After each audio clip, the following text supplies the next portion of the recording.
Eu acho que a gente tem um problema fiscal, a gente tem um problema tributário e a gente tem, talvez, o pior problema de todos, que é o trabalhista no Brasil.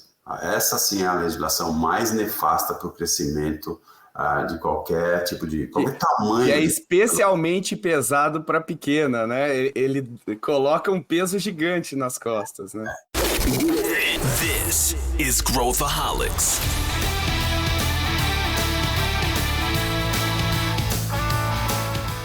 Olá, aqui é Pedro Van Gertner, eu sou o CEO da Ace Ventures e esse é Growthaholics, o podcast para quem adora inovação e empreendedorismo. Se você curte e acompanha o Growthaholics, pare um pouquinho, 30 segundos e avalie o podcast com 5 estrelas pela plataforma de áudio que você utiliza. Isso ajuda mais pessoas a encontrarem o nosso conteúdo. No episódio de hoje, eu tenho certeza que a gente vai tocar numa dor muito forte do nosso país, que é a dor das pequenas e médias empresas brasileiras.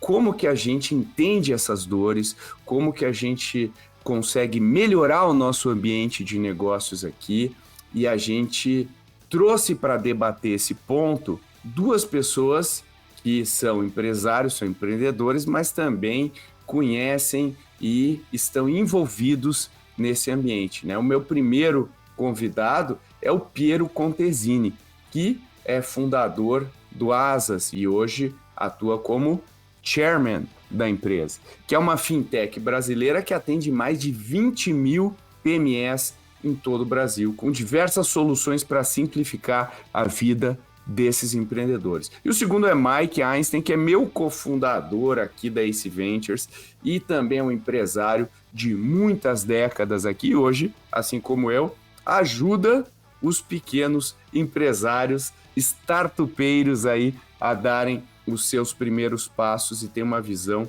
muito legal para a gente discutir. Juntos, esses dois vão trazer muitos insights sobre as PMEs, sobre o ambiente de negócios, sobre os problemas que a gente enfrenta.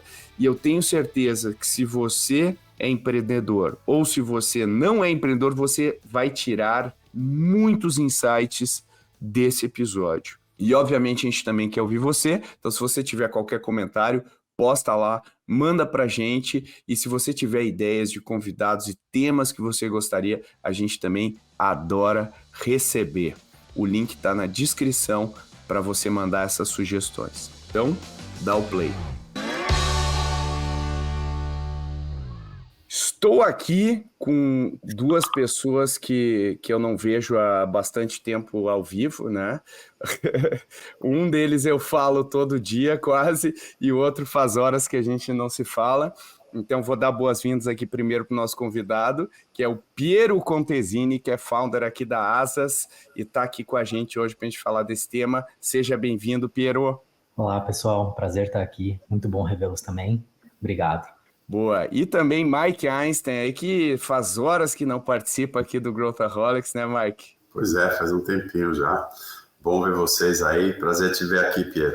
Igualmente. Boa. E, Piero, para a gente abrir aqui, para a gente começar a situar o pessoal, eu gosto muito desses casos aí que a gente acompanha desde o início, né? E a Asas é um desses casos, vendo vocês, toda a trajetória de crescimento que vocês tiveram, é muito legal. Mas eu queria que você contasse um pouco o que é a Asas hoje para a galera, o que a Asas faz, o que oferece, porque às vezes o pessoal não entende o tamanho que está essa empresa.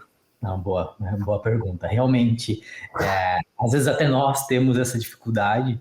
Então, assim, isso é um tema de discussão interna quase que todo ano, o que nós somos e o que nós fazemos. Mas, assim, um resumo muito simplista, o que a gente faz é reduzir o esforço que o pequeno negócio tem em algumas atividades do cotidiano do dia a dia deles. A principal atividade é receber dinheiro, então a gente diminui esse esforço que o cara tem para receber dinheiro. Como atividade secundária, enviar dinheiro, que isso, por incrível que pareça, também existe um trabalho ao redor disso.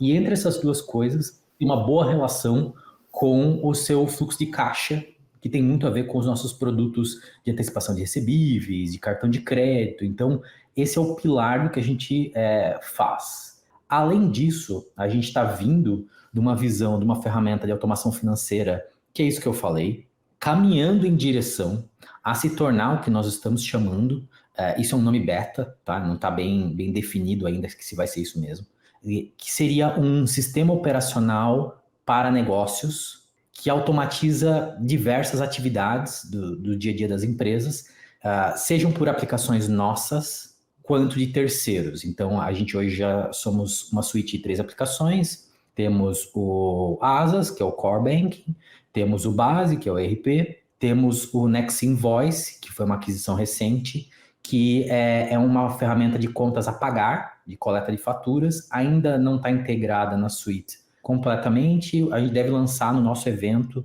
no Asas Connect, no dia 10, essa integração disponível aí para uma boa quantidade de clientes. Quanta coisa legal. E eu acho que tem tudo a ver com o nosso tema aqui, né? O tema é sobre esse desatendimento aí, né? Essa falta de recursos que as pequenas empresas têm hoje no nosso país. Né? Para situar aqui, hoje essas pequenas empresas, elas correspondem a 30% do nosso PIB, mas correspondem a 80% dos empregos gerados no país, né? E quando a gente vai falar num país com as dimensões continentais do Brasil, é sempre um desafio você conseguir chegar nessas empresas e conseguir entender todas as particularidades. Você fala, você pode até generalizar e falar pequenas empresas, mas tem um que é um restaurante, tem uma que é um escritório de contabilidade, são das mais diferentes atividades. E eu sei que o Piero tem uma abordagem de procurar entender profundamente o detalhe de como o cara opera para conseguir modelar a solução para exatamente aquele caso de uso. Mas eu queria dar um step back aqui, perguntar para vocês dois, começando aqui pelo Piero, o que você, né, olhando agora, sentando na cadeira do cliente aí, né, Piero, o que você acredita que são os grandes obstáculos para os pequenos negócios brasileiros, né? O que trava a vida desse negócio? Também quero ouvir o Mike vai ter um discurso aí também na linha tributária, etc., que eu sei que ele também pensa sobre isso, mas eu queria ouvir primeiro, assim, do teu aprendizado nas trincheiras, aí, o que você tira aí de dificuldade? Boa. Olha, eu diria que o maior problema da pequena empresa é a produtividade. Então, ele ter um processo produtivo em que faça com que ele consiga atender a demanda que ele tem adequadamente.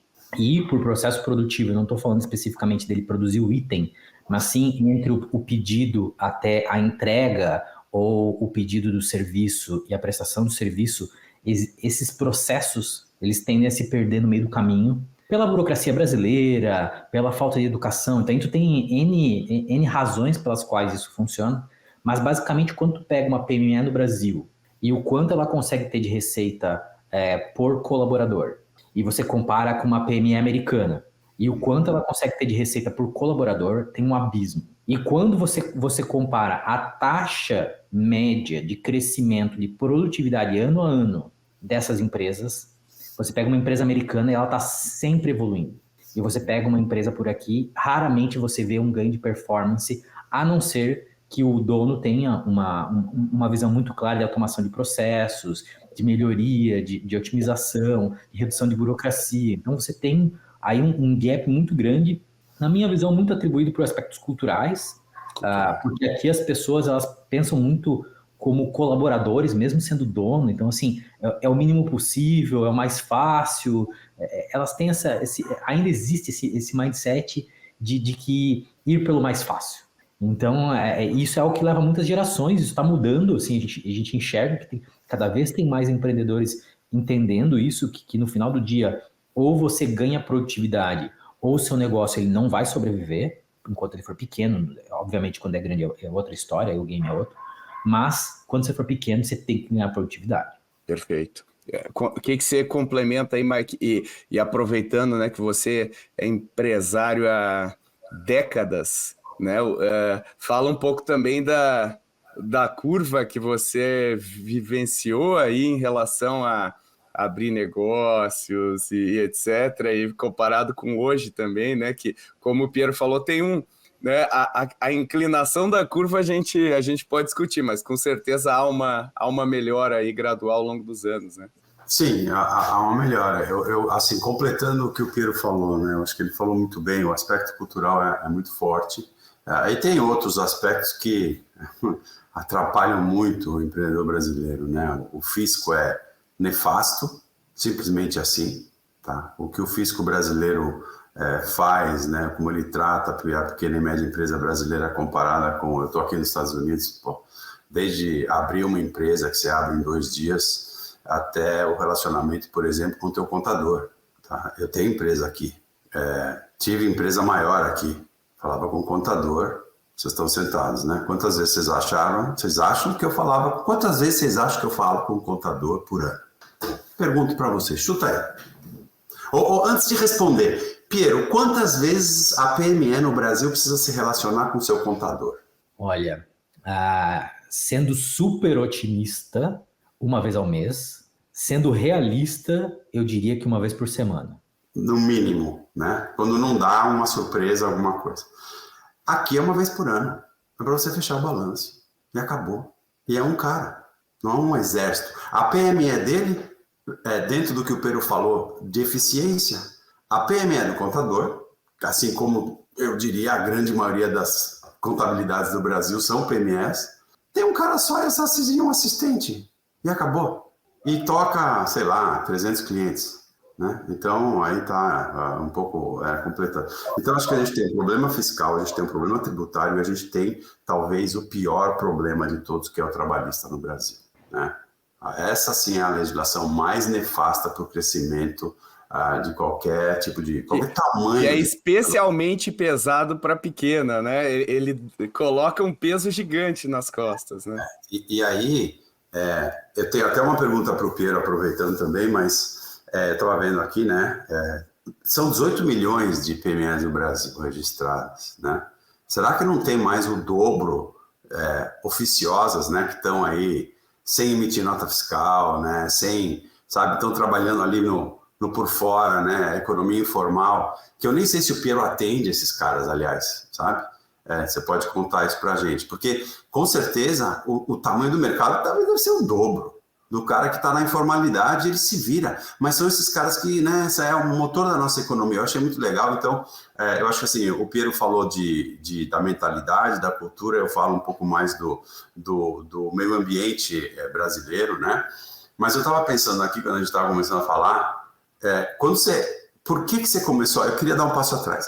Qual foi a ideia de começar a Asas? Porque eu estava me pensando, eu estava me colocando no teu lugar. Se na época, não sei quando você começou, não tivesse 18 milhões, mas que tivesse 15 milhões de PMEs, não sei quantas, você deve ter falado, cara, isso aqui é o maior mercado do Brasil.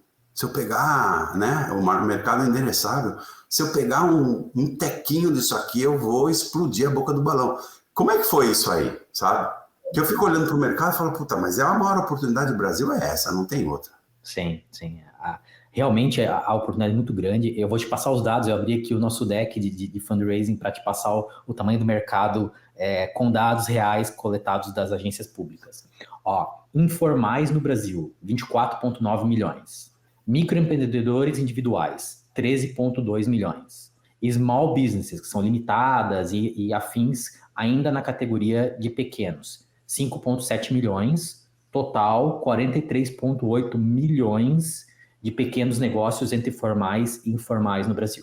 Esse é o dado que nós temos aqui validado por muita gente e a gente consegue até plotar assim, crescimento. Só para você ter uma ideia, a gente estima que deve chegar a 50 milhões até 2030. Imagina, gigante. E esse foi aí, da onde veio a tua ideia então, quando você viu isso, como é que veio? A vida é muito interessante, né? Porque na realidade o que aconteceu? Quando a gente nasceu, a gente tinha a fábrica de software. A fábrica de software fez o primeiro spin-out, que deu origem à Conta Azul. Nessa fábrica de software, a gente tinha alguns clientes que precisariam de cobrança recorrente, de recorrência, lá em 2011, 2012.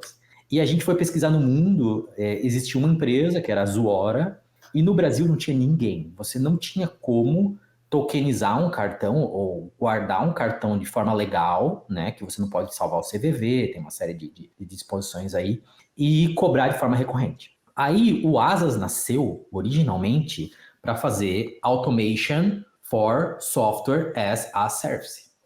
Esse é o significado de Asas. E a ideia era a gente automatizar os nossos produtos. A gente não estava nem aí para atender mercado, etc. Isso nos primeiros anos. Aí deu 2013. Eu estava morando em São Paulo.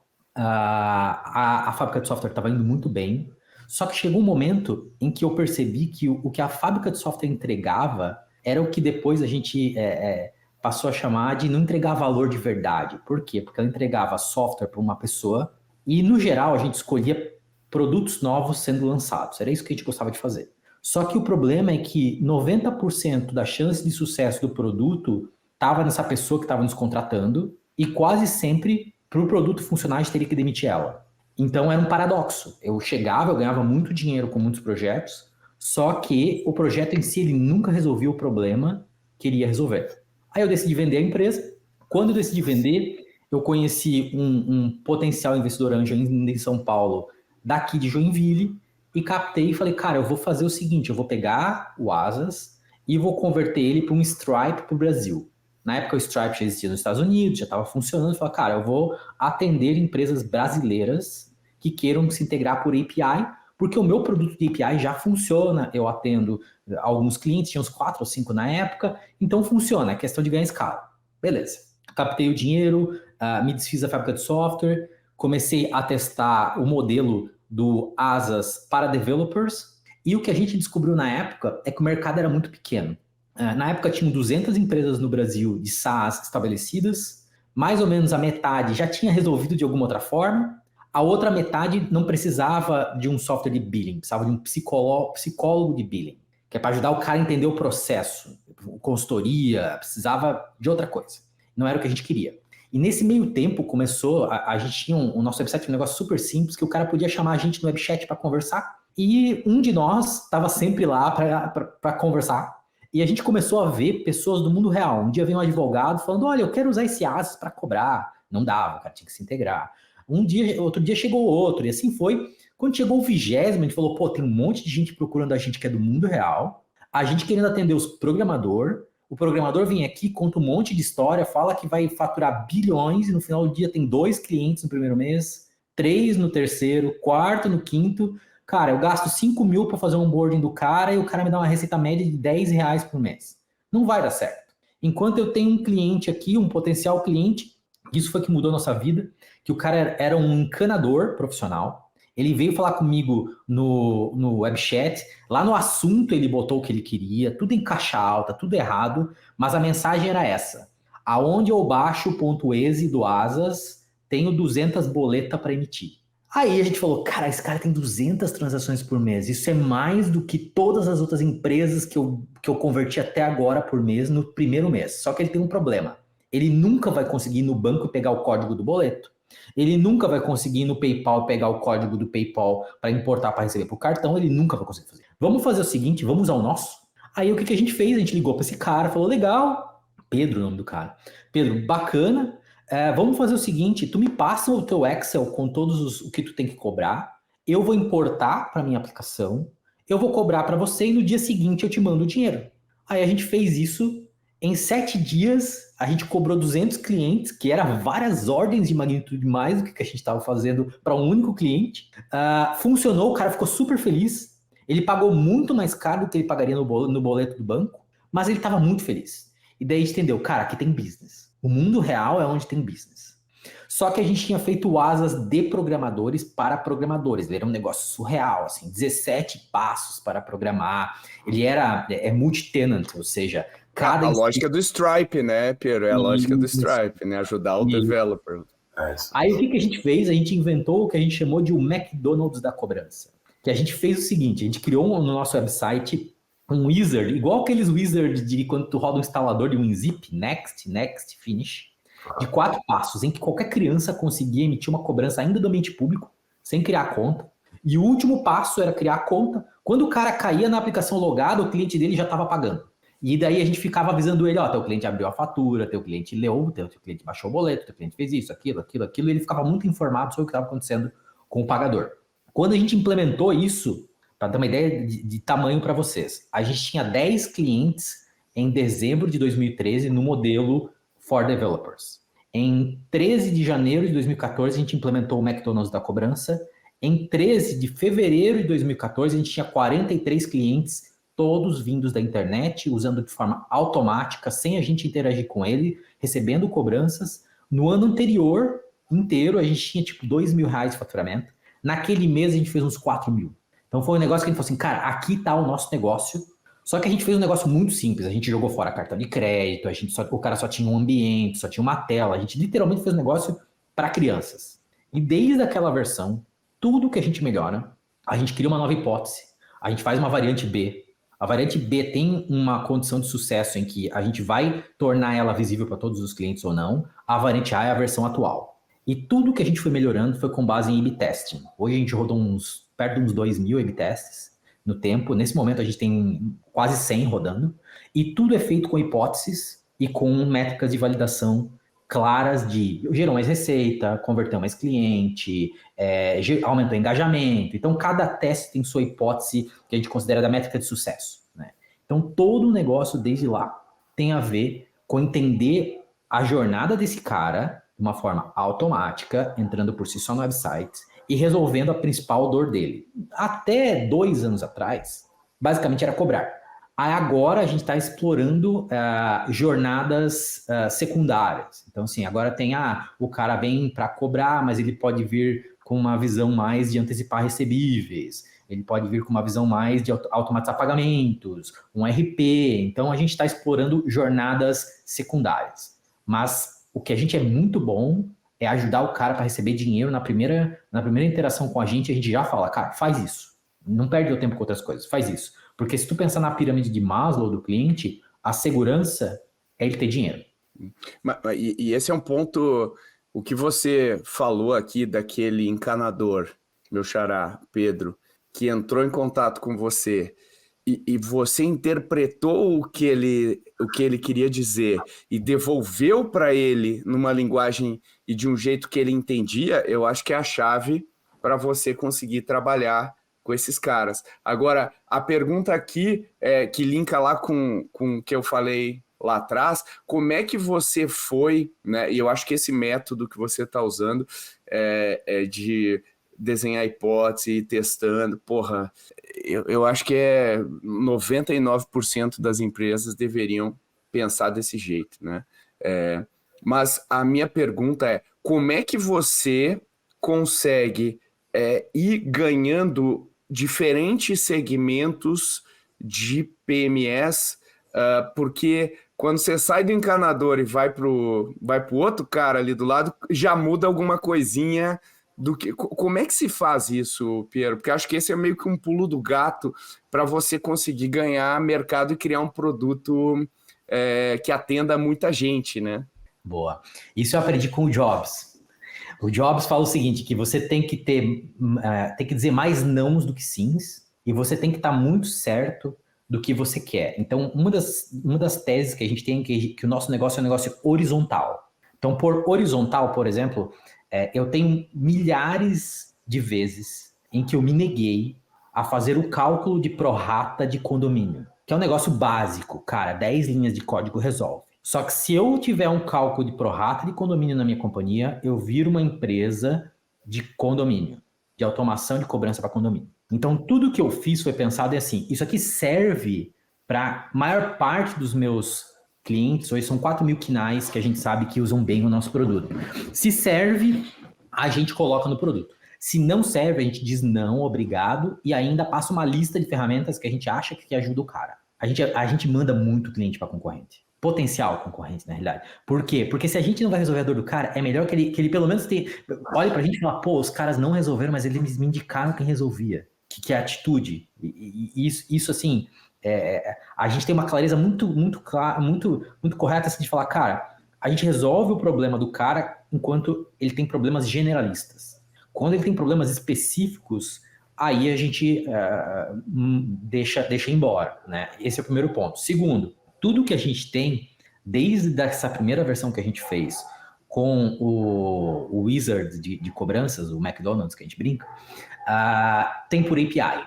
Então, na realidade, nosso processo produtivo de software começa por fazer o serviço, normalmente ele não é público ainda, mas começa por fazer o serviço, e as nossas aplicações, a aplicação web, a aplicação mobile, elas consomem o nosso serviço, que esse serviço é o mesmo que os nossos clientes podem utilizar na nossa API pública. O que isso resolve?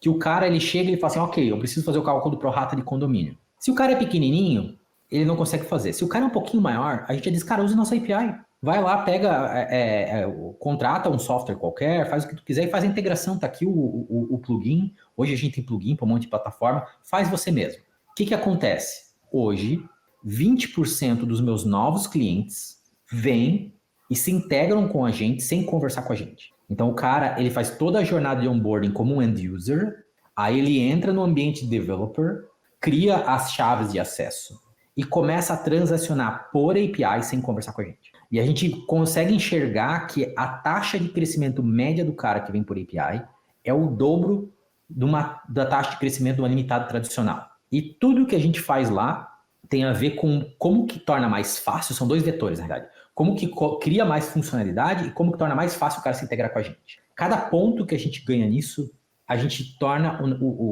a nossa abrangência muito maior. E esse cara que você fala, ele não tem desenvolvedor, ele não tem experiência nenhuma, ele pode ser um lojista, ele pode ser qualquer coisa, né? Ele não tem fricção alguma, ele se vira sozinho ou ele precisa de apoio? Tem duas personas bem claras. Quando o cara ele é desenvolvedor, ou pelo menos é interessado, entende um pouquinho de tech e tal, ele dá um jeito porque as APIs são muito simples. Então o cara do navegador consegue chamar as APIs, fazer algumas das coisas, então é muito simples. Então ele dá um jeito. Quando ele não é desenvolvedor, o que a gente faz? A gente tem plugin para todas as plataformas, WooCommerce, Magento, blá, blá, blá, blá, blá, isso a gente tem tudo. E a gente tem uma lista de ferramentas no-code que a gente tem lá os plugins prontos para essas plataformas, e a gente indica falando, cara, usa o Bubble, usa o Maker, usa sei lá o quê, usa esse cara aqui, faz o que tu tem que fazer, mas usa esses caras. Então a gente vai por 2 trilhas muito claras. Assim, se o cara é desenvolvedor, a gente manda ele para o Developer Portal e segue a vida. Se o cara não é desenvolvedor, tem a área lá de ferramentas que já estão integradas conosco, e ele escolhe a ferramenta que faz mais sentido para ele. Dá apoio. Uhum. Eu acho que não tem como escalar de outra forma, né, Piero? Senão se você cai na armadilha do condomínio, você começa a dragar, né? Você começa a ter uma resistência, e é muito difícil, né? Você tá falando aqui, né, com uma clareza muito boa, mas assim, quando você tá lá no meio da ação e vem um cara, pô, quero te contratar, e você precisa bater a meta do mês, é aí que a tua convicção tem que ser muito forte, né? O número que você falou de empresas, né? Se a gente fizer a proporção da população brasileira, né? Se a gente botar assim, mais de 50 milhões, a gente falar que é um sócio por empresa, né? A gente vai ter aí quase 1/4 da população brasileira tem empresa no Brasil. Só que não é mais, porque tem 2 sócios, tem 3 sócios. Então o volume é colossal, né? E aí, eu acho que muitas vezes, a gente falou que tem um gap aí cultural, educacional, né, desse empreendedor, mas um dos grandes desafios de startups que tentam, né, porque eu acho que as startups são os caras que estão resolvendo esses jobs para os caras, porque quando você pega grandes bancos, eles não têm interesse nenhum em descer lá e resolver. Então, assim, as startups estão fechando isso. Mas o que todo mundo reclama é da dificuldade de distribuir para esses caras. Como é que eu chego até o encanador? Então, tudo bem, o marketing lá, o inbound e tudo, mas o que você aprendeu nessa lógica aí da distribuição? Boa. Então, assim, desde que a gente começou, a gente foi muito focado em...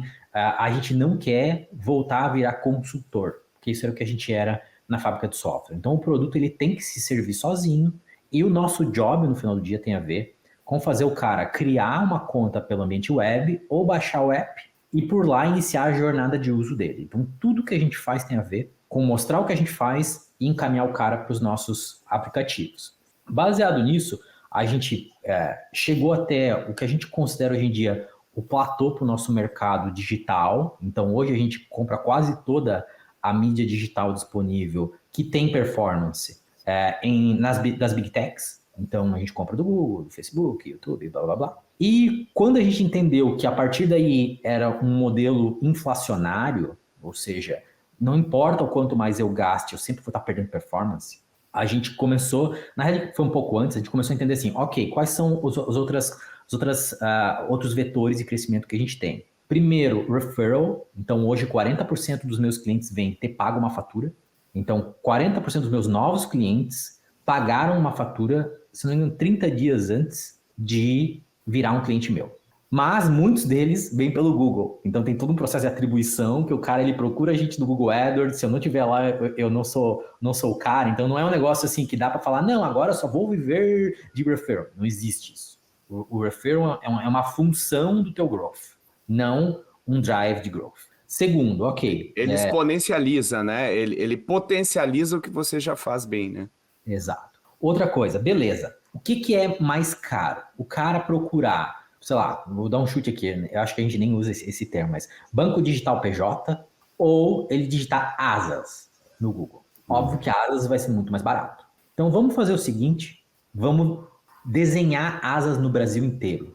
Então, o que a gente fez? A gente começou a fazer uma estratégia em que a gente passou de uma empresa somente digital para uma empresa de mídia de massa, mas muito segmentada em aonde está potencialmente os nossos clientes. Então, a gente está hoje em 18 aeroportos. Vocês devem ter visto a gente, se vocês estiverem embarcando em Floripa, você vai ver a gente em tudo que é lugar, em São Paulo, alguns locais. A gente tem uma mídia de aeroportos muito forte. A gente tem outdoors ao redor do país. Você vai ver outdoors. Você vai ver... a gente tem futebol. Então, a gente entendeu o seguinte, que o futebol é um momento interessante porque o empreendedor brasileiro da PME, ele gosta do futebol. Então, existe um aspecto cultural aqui. Então, a gente começou com alguns banners ao redor dos campos, a gente patrocinou alguns times, alguns campeonatos. Atualmente, a gente é o maior patrocinador do Red Bull Bragantino no Brasil. Temos o maior contrato pelos próximos 4 anos. E a gente tem aqui também de Joinville o de futsal, o Jack Crona, mas tem mais a ver com a cidade, com estar aqui no meio, a estratégia do Bragantino. E a gente deve entrar em algum campeonato aí nos próximos anos também para mídia de massa. Então a ideia toda é por quê? Porque o cara enxerga a gente lá, ele vê o nome Asas, aí a gente está sempre reforçando o que a gente faz em diversas mídias. Quando ele lembra que ele precisa do problema que a gente resolve, ele digita Asas no Google e sai utilizando essa ferramenta. E a última estratégia que a gente tem é uma estratégia que a gente começou a entender que muitos dos nossos clientes que se integravam por API passavam a se comportar como parceiros, não como clientes. E eles passaram a revender o que a gente fazia.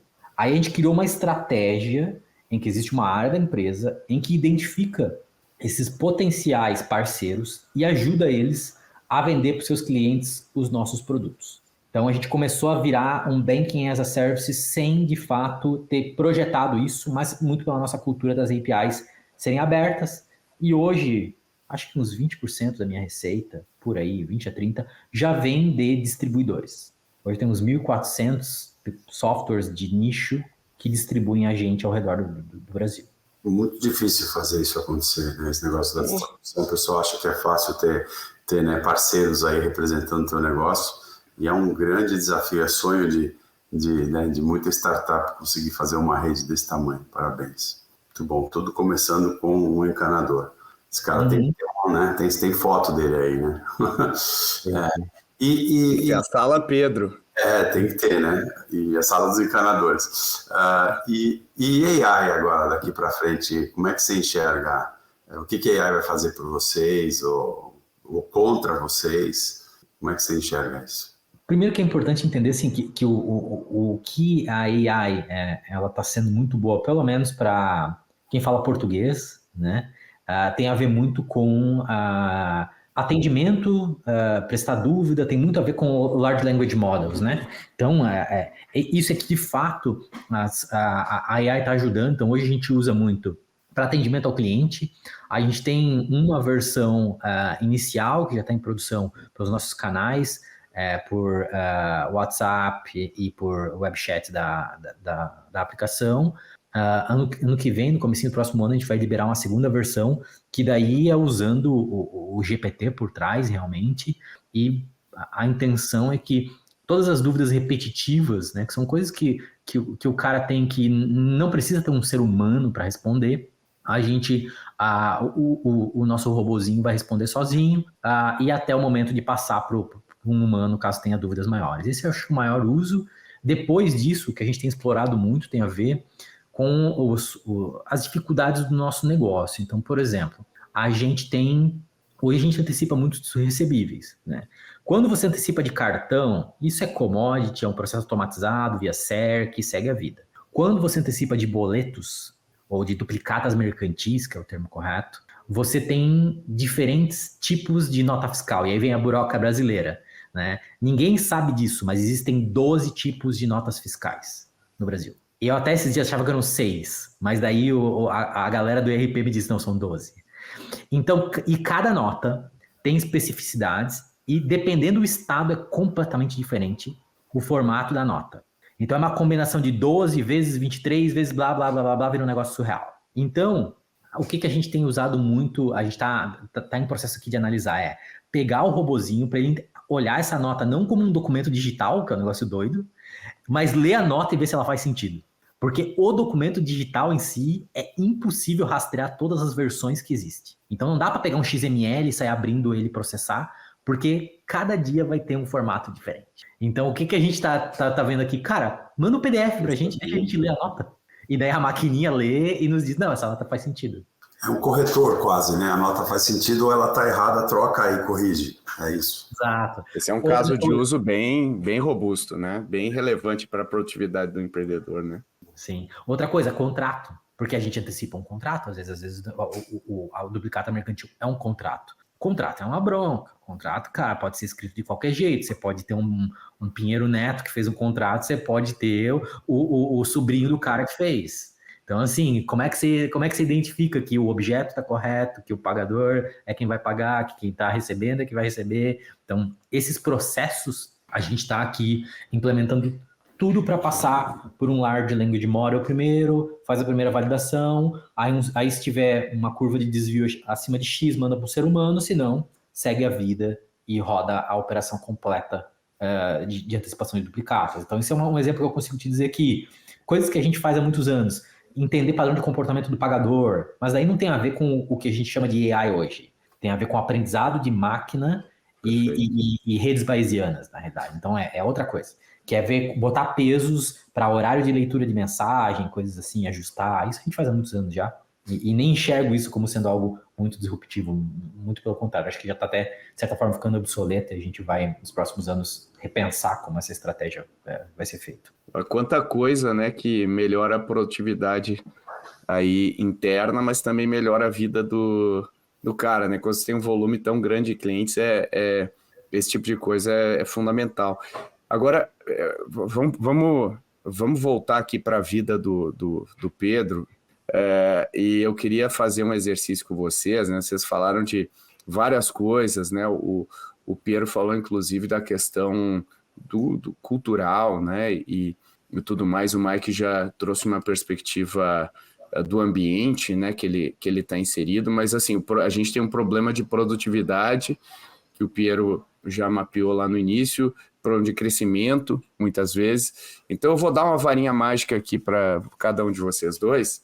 E se a gente pudesse fazer o que a gente, né, qualquer coisa que a gente quisesse para melhorar o ambiente para as pequenas e médias empresas no Brasil, quais seriam as medidas que vocês tomariam? O que vocês fariam primeiro? Onde que vocês atacariam para melhorar a vida do pessoal? Começando aqui pelo Mike. Mike, qual seria as tuas medidas aí para o pessoal? Dentro do tema fiscal que a gente falou antes, né, o trabalhista, ambos, os dois, no fiscal, Pegando o gancho do Piero, pelo amor de Deus, uma nota fiscal unificada, única para todo mundo, né? Um imposto único para todo mundo, sales tax, né? Um imposto sobre vendas, não a loucura que eles inventaram aí, que é né? Nem sei o que é, não sei se é um híbrido do que tem fora do Brasil, no Brasil, enfim, estão inventando um negócio que não tem pé nem cabeça, não simplifica, só complica, acho que vai complicar mais do que simplificar no final das contas. Então, assim, um imposto único, uma maneira de contabilizar simplificada e principalmente uma legislação trabalhista que não seja tão retrógrada, se eu vou dizer, né? A gente tem que... Ela é da época do Getúlio Vargas ainda com algumas correções, mas está na hora da gente simplificar a maneira como a gente contrata as pessoas, né? Como a gente paga as pessoas. E, evidentemente, né, o imposto em cima, né? Tudo que incorre. Eu acho que se a gente tirasse todas essas fricções, que para mim isso é o mais fácil. O mais difícil é o emocional, é o comportamento, né? Que eu vou deixar o Piero falar. Mas esse para mim é o mais fácil. Que não, né? Não, acho que falta vontade de fazer. Mas voltado para a PME, você quer deixar complicação para a empresa grande, não tem problema. Tá? Você não quer mudar tudo, não precisa mudar tudo. Mas a PME é o motor do país, então vamos fazer com que o motor do país dobre de tamanho. Né? Entrando um pouco no tema do Piero, eu acho que eu vou falar do futuro, né? Eu acho que a gente tem que educar as pessoas, né? Então isso vem da educação da escola, isso vem de criança, né? O teu estilo de trabalho, a tua ética de trabalho, a vontade de empreender, ela vem na escola. Você pode até aprender depois, mas aí você tem um universo reduzido daqueles que acham que não vão conseguir empreender jamais, ou que tentam empreender e não sabem, e aqueles que não vão empreender e vão passar, né, para outra coisa. E eu, né, usando de novo o exemplo aqui dos Estados Unidos, o empreendedorismo ele está dentro do dia a dia da escola. A maneira de debater, a maneira de analisar, né, acho que a gente tem que mudar um pouco a maneira como a gente educa as nossas crianças, que isso serve não só para quem quer empreender, mas serve para o futuro, né, das pessoas. Então isso é lá para frente. Esse é mais complicado. Aí eu não sei se o Piero completa aí um pouco, por favor. Eu acho que assim, do meu lado, eu vejo muito claramente que a questão governamental, na realidade, sim, se for pensar friamente, né, o que deveria ser feito é rasgar nossa Constituição e fazer de volta, para começar do zero e repensar em como se faz uma nação para os próximos séculos, e não para os séculos anteriores, né? E toda a nossa Constituição ela é baseada na ideia de que o ser humano é incapaz e o governo é o único capaz, e por causa disso ele tem que cobrar uma taxa muito alta para operar, eu concordo contigo, tá? A reforma tributária do jeito que ela está sendo feita, com o tal do split de pagamentos, ela vai causar a maior desbancarização, o maior fenômeno de desbancarização do planeta. E eu vou explicar por quê. Porque nós vamos ser o único país do mundo que o governo recebe antes da gente. No esquema do split de pagamentos, o dinheiro do imposto vai para o governo em tempo real, enquanto o do cara pode ficar travado numa operação estruturada. Então, por exemplo, se for um recebível de cartão, o governo já tem o dinheiro e você não. Vai ser o único lugar do mundo em que isso acontece. Isso é muito doido para pensar. E o que vai acontecer? As pessoas vão passar a voltar a usar dinheiro. Porque no final do dia, você precisa daquele dinheiro para produzir, para depois pagar o imposto. Né? Isso, para mim, acho que incita a sonegação. Se eu tenho que dar dinheiro para o governo primeiro, então eu vou não só usar dinheiro vivo, como você está falando, mas eu não vou declarar, eu vou vender por fora, né? Usar dinheiro toma aqui, me paga aqui, não pus no banco, né? Saiu do banco, saiu do oficial e foi para o oficioso. E aí pronto, né? Começa tudo de novo. Sim. Então esse é o ponto que, assim, essa reforma tributária do jeito que está, ela vai gerar o maior problema para a nossa sociedade para os próximos anos. Então, isso precisa ser revisto. O governo não pode receber antes. Não é assim. Ele não prestou o serviço antes. Ele presta o serviço depois. Então, ele recebe depois. Ponto. Tirando essa parte, entrando na parte da empresa em si, que tem muito a ver comigo, né? Aí eu diria que o maior problema, um problema assim, educacional, mas tem muito a ver com a educação financeira no sentido de ter uma boa relação com o crédito. Porque o pequeno negócio, ele consegue crescer com crédito, mas ele tem que entender muito bem até onde ele pode chegar. Porque com a taxa de juros, e isso varia muito, né? Há alguns anos atrás estava 2, agora está 10, não importa. Ele tem que entender a relação da taxa de juros com a margem que ele tem no negócio dele, para saber se ele pode pagar, pode se financiar na sua operação de venda para poder prestar o serviço ou produto. E esse cálculo, ele não é óbvio e ele requer muitos anos de prática. Então, eu diria que o maior desafio da educação financeira tem a ver com ter um bom relacionamento com linhas de crédito. Eu acho que esse é o grande ponto assim, que precisa ser muito pensado e o Banco Central tem trabalhado muito nos últimos 15 anos a respeito disso. Por exemplo, uma das preocupações que eles têm é, cara, hoje você tem um custo financeiro embutido nos arranjos de cartão de crédito em que a sociedade inteira paga. Então, só para você ter uma ideia, qualquer negócio que vende parcelado até 12 vezes considera um custo médio financeiro de 20%. Então, o que significa? Que tudo que tu compra, tu poderia pagar 100, tu tá pagando 120, porque na média o cara quer 6 vezes para pagar. Então é um negócio muito doido, porque tu pagando à vista, tu tá pagando juros, tu pagando em 12 vezes, é um negócio muito maluco. Isso só existe no Brasil. No mundo inteiro, tu vai pagar, tu fala, não, é 100 à vista, é 105 em tantas vezes, é 110 em 12 vezes. Então, a população, ela não é treinada para entender o conceito de custo financeiro, que o dinheiro vale no tempo. E isso gera uma distorção de tudo que a gente vê. Então, enquanto a gente não resolver essa questão de as pessoas entenderem que o dinheiro vale no tempo e que pagar em parcelamento vai te custar mais, ou se você não está pagando, todo mundo está pagando, que é a questão da meia entrada, né? Não tem muito como resolver a mortalidade das empresas, né? Tirando o tributário e o governamental, obviamente. O PME, né? A PME no Brasil, acho que ela tem um pouco de muito receio de pegar crédito, né? De se endividar, né? Fazer a alavancagem financeira é algo que o pessoal fica com muito receio, porque a taxa de juros é altíssima, né? Apesar de tudo, mesmo quando estava em 2%, né? O banco não te dá 2%, né? Você não acha, né? Quem que te dá, né? É sempre mais, né? Então, tem muito receio. E a alavancagem, ela é saudável para o crescimento de qualquer negócio, né? Não é algo que vai te matar, mas o brasileiro, né? Pô, se eu fizer isso, eu vou quebrar aqui, eu não vou aguentar, né?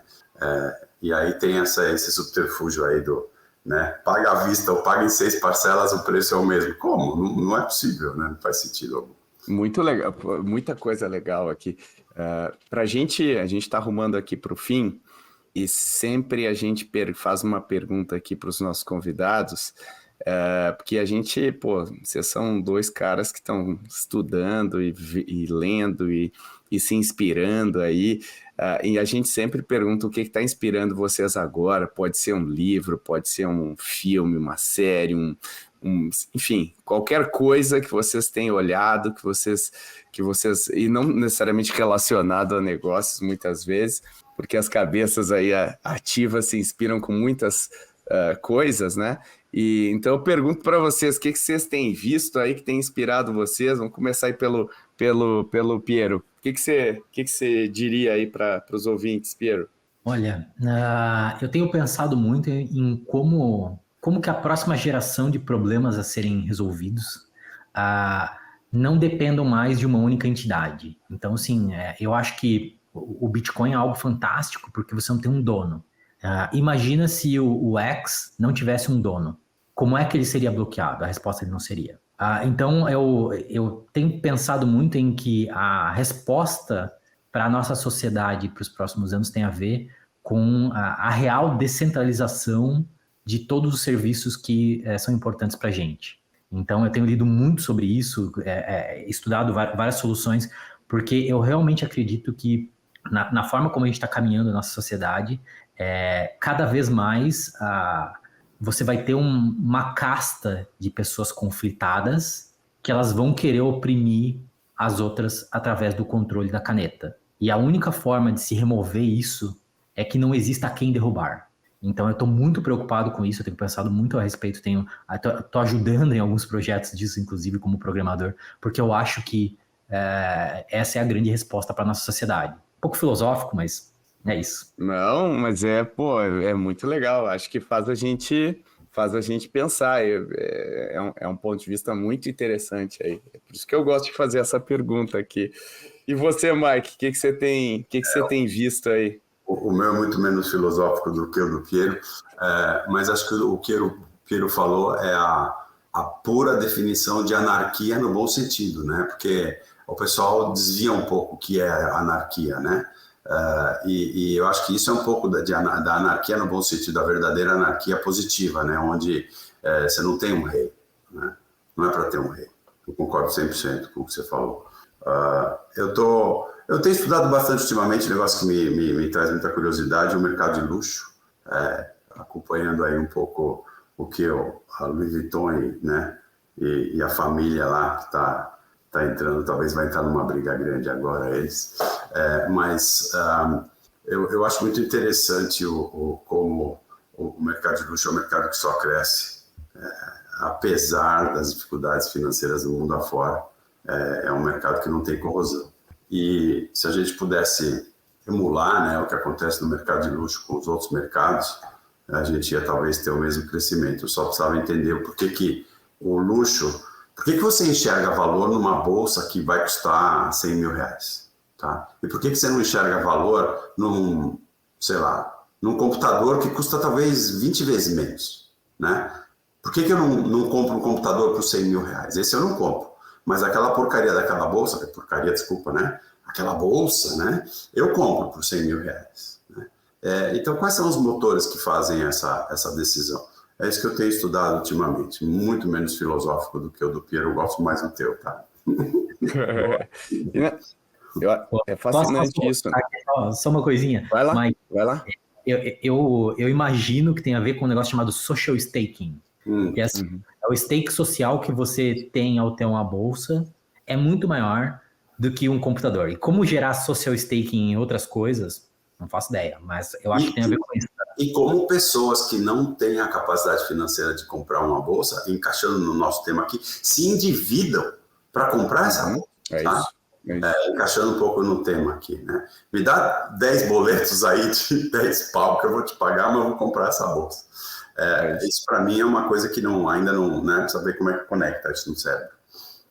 E a gente acha, né? A gente tem a ilusão da racionalidade, né? Como algo predominante, e a gente vê as bets, por exemplo, no país, né? O pessoal não indo para a faculdade porque gastou tudo com bets, ou seja, no final do dia, né, entender a psicologia comportamental e tudo isso faz a gente entender negócios de uma maneira diferente.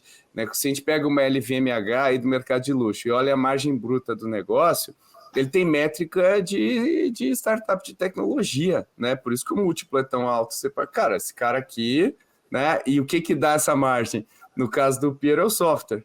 No caso do cara, é a marca, e é muito legal olhar isso aí sobre vários pontos de vista, né? Eu sou fascinado também por isso, eu acho que é incrível. Bom, estamos chegando, o papo tá muito legal, cara, eu queria falar muito mais, porque eu tô aprendendo horrores aqui, mas a gente tem que encerrar. Eu queria agradecer e já deixar o convite aí pro Piero para uma próxima discussão, porque eu acho que tem muito assunto legal para gente abordar. Mas obrigado aí pelo teu tempo, Piero. Sei que você precisa resolver o problema do Pedro lá, mas obrigado aí por tirar uma horinha para falar com a gente. Pedro, obrigado. Sempre à disposição, a gente pode sim fazer uma parte aí sem problema nenhum. Animado e sim, acho que no final do dia a gente tem que resolver o problema dessa gente, porque elas que representam aí o PIB da nossa nação e elas quem vão talvez formar o nosso futuro aí e garantir que a gente continue, né? Então acho que esse é o caminho. Obrigado mesmo. É isso aí, parabéns aí pelo trabalho e nessa causa aí tão importante para todo mundo.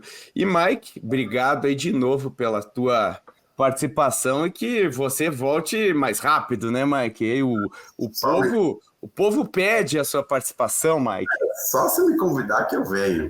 E eu vou fazer um jabá, se o Piero não se importa. Vai lá. O Piero falou no começo, né, da Next Invoice, né, uma aquisição que você fez recentemente, que foi... é verdade. Né, que a intermediação da negociação foi feita pela Ace Advisors, né, nossa boutique de M&A, que, né, ajudou a negociar e fazer a venda aqui para o Piero.